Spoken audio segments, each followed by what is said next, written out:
mit badong hajing kinja marwe hangta hari khlau ba jaina kibriu mau siang kika marwe hangta jinjar ngasya ko jing fosniu mai kencha marwe hapo jing thia hangta ngam la mutur balai kaja juno ngam klet kun mau siarta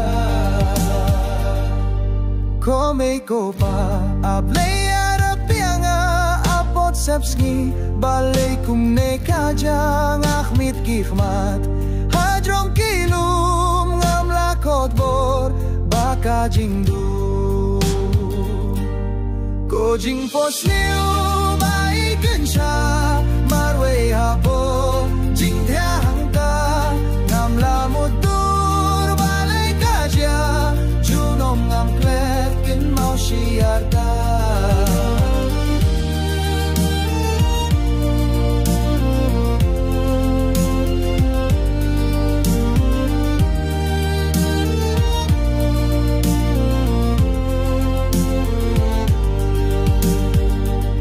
bertat leili khleki thaba ngayo ili linti hangta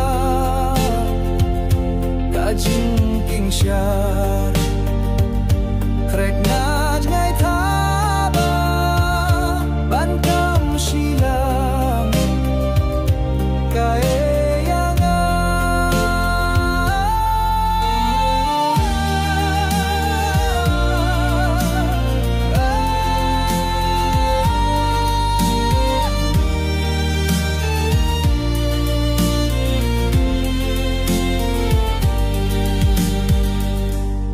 hajing syap tieng marwe hangta ngayam ngakyang kulsai marwe kasur kaba jem ngas ngahangta ringka jing syai kisha thaba